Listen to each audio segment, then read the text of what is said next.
Assalamualaikum warahmatullahi wabarakatuh. Oke teman-teman, pada kesempatan kali ini saya akan membahas tentang 19 pinjol yang telah banyak diperbincangkan sejak akhir tahun 2023 kemarin hingga sekarang. Nah, TKB 90-nya atau tingkat keberhasilannya belum menunjukkan kenaikan yang signifikan. Di antara 19 pinjol tersebut, ada satu pinjol yang memiliki masalah khusus, terutama terkait dengan DC lapangan. Nah, pinjol ini menjadi sorotan dan menjadi momok bagi banyak orang. Masalah ini muncul karena TKB 90-nya tidak berjalan dengan baik. Banyak kendala dan masalah yang terjadi pada pinjol tersebut. Nah, di sini saya akan bahas terlebih lanjut ya. Jadi simak video ini sampai habis. Tentang permasalahan yang kita bahas hari ini, ternyata banyak perusahaan yang mulai melakukan pemutusan hubungan kerja di Indonesia. Salah satunya ada sebuah bank yang terkena dampak adalah Citigroup, bank dari asal Amerika yang berbasis di Indonesia. Mereka memutuskan untuk PHK karyawannya. Nah, karena mengalami kerugian sebesar 2,8 triliun rupiah. Ini menjadi perhatian serius, terutama melihat betapa dampaknya begitu besar, terutama dalam industri perbankan di Indonesia. Hal ini membuat kita merasa agak khawatir, menandakan bahwa ekonomi di Indonesia sedang mengalami ketidakstabilan. Apakah ini disebabkan oleh fluktuasi ekonomi, masalah perdagangan, atau elemen-elemen lain yang mempengaruhi situasi ini? Banyak bank asing yang menutup dan menarik saham mereka dari Indonesia. Dan kita mungkin tidak mengetahui semua faktor yang berkontribusi pada kondisi ini.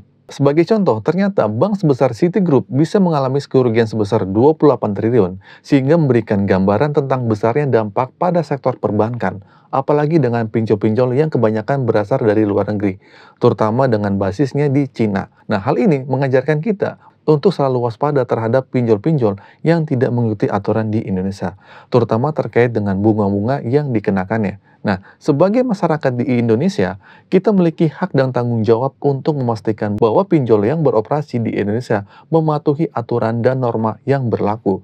Jika suatu pinjol dianggap tidak sesuai lagi dengan nilai-nilai dan aturan di Indonesia, kita memiliki kekuatan untuk mengkritik dan mengambil langkah-langkah yang diperlukan. Sebagaimana terjadi pada beberapa perbankan asing yang menarik diri dari Indonesia. Jadi, jika kita menemukan pinjol-pinjol yang tidak sesuai dengan aturan, mari kita tingkatkan kesadaran dan berusaha untuk memperbaiki situasi ini. Kita harus menguatkan sistem dan memastikan bahwa semua entitas keuangan, termasuk pinjol, beroperasi dengan norma-norma yang berlaku di Indonesia. 28 triliun adalah jumlah yang sangat besar, terutama jika kita melihat akumulasi dari pinjol yang legal atau yang ilegal itu sebesar 60 triliun. Nah, semua itu menunjukkan pentingnya pengawasan dan regulasi ketat terhadap sektor keuangan di Indonesia. Nah, di sini mari kita bahas satu persatu dari 19 pinjol yang ada. Yang akan saya jabarkan di sini adalah pinjol-pinjol yang paling banyak digunakan oleh masyarakat. Perlu diketahui bahwa di antara 19 pinjol ini, rata-rata pinjol tersebut berada di kategori menengah ke bawah, bukan pinjol raksasa yang menengah ke atas. Jadi pertanyaannya, apakah pinjol raksasa akan lenyap? Ini tergantung juga pada kekuatan pendanaan dan bisnis mereka.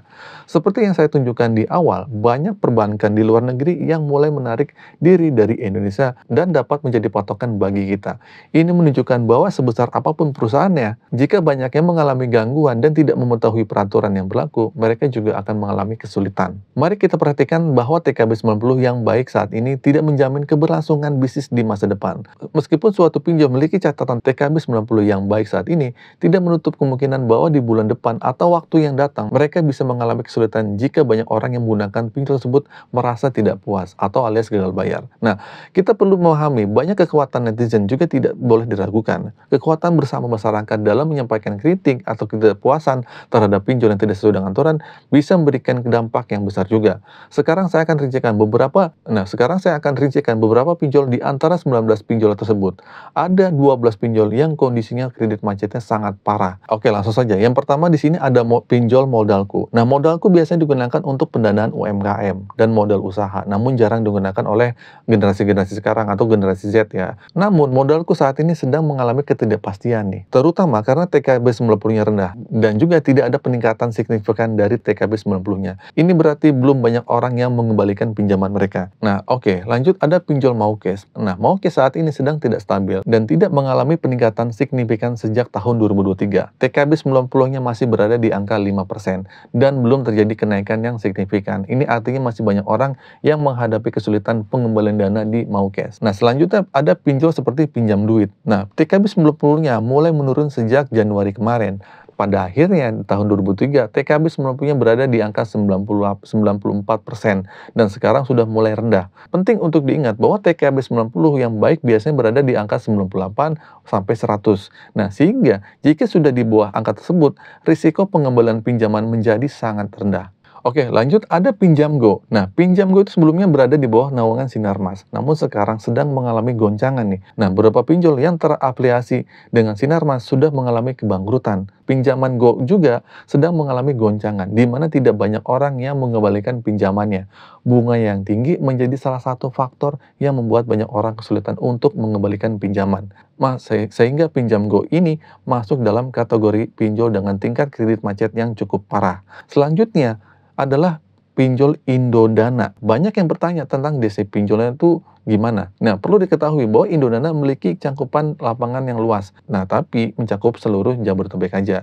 Namun sayangnya Indodana termasuk ke dalam kategori pinjol yang mengalami tingkat kredit macet yang tinggi juga nih. Nah, jadi banyak orang yang belum mampu mengembalikan hutangnya kepada Indodana. Ini perlu dijadikan pengingat bagi teman-teman yang mungkin mengalami kesulitan dalam mengembalikan pinjaman. Kalian tidak sendirian dalam situasi ini. Dan banyak orang yang berada dalam posisi yang sama. Perasaan bersalah, takut akan DC lapangan atau DC, atau kekhawatiran karena belum bisa mengembalikan hutang adalah hal yang dirasakan banyak orang. Nah, makanya itu penting untuk tetap tenang dan mencari solusi. Nah, selanjutnya ada pinjol koin P2P. Nah, di sini koin P2P saat ini juga sedang mengalami goncangan. Itu pun sama TKP 90 juga turun. Nah, lalu ada Dana Kini. Nah, di sini Dana Kini mengalami ketidakpastian dan jumlah transaksi yang tidak terlalu banyak. Mereka berharap ada nasabah yang dapat mengembalikan dananya agar kembali TKB 90-nya itu agak naik. Sedangkan TKB 90-nya sekarang agak parah ya. Nah, sebelumnya di akhir tahun 2003 ada modal nasional dalam kategori pinjol kredit macet. Namun di tahun 2024 ini ternyata si Monas ini modal nasional mengalami kenaikan. Meskipun kenaikan ini tidak signifikan, kemungkinan besar disebabkan oleh banyak nasabah yang mulai mengembalikan dananya atau adanya suntikan dana dari pihak investor. Penting untuk diketahui, bagi semua pinjol yang mengalami kendala, mereka tuh harus memberikan action plan kepada OJK, dan OJK akan mengundang investor untuk menanamkan sahamnya di pinjol tersebut. Jika mereka mengalami kendala, ya, itu ada investor. Nah, jadi bagi teman-teman yang mengalami kesulitan, ketahui bahwa dari pinjol-pinjol yang tengah mengalami kesulitan ini, mereka juga akan mencari solusi termasuk dengan membayar investor atau pihak yang bisa memberikan suntikan dana ke perusahaan pinjolnya itu. Jadi, teman-teman tetap kuat ya dalam menghadapi gagal bayar pinjol. Dan bisa jadi hutang yang mungkin masih belum terbayarkan oleh kalian bisa dihapus atau diauto-lunaskan. Karena setiap investor yang berencana masuk ke Indonesia pasti akan menelaah perusahaan mana yang layak untuk mereka tanami saham. Jika banyak perusahaan yang mengalami kendala keuangan, investor juga tidak akan berinvestasi di situlah gitu. Dan terakhir saran saya untuk kalian sedang panik dengan masalah gagal bayar pinjol ini, penting bagi kalian untuk tidak terjebak dalam masalah gali lubang tutup lubang atau pakai joki-joki pinjol. Oke, jadi gitu ya, ada beberapa pinjol yang emang bermasalah dengan TKB 90-nya atau kredit macetnya tinggi. Semoga informasi ini bermanfaat. Akhir kata dari saya, Assalamualaikum warahmatullahi wabarakatuh.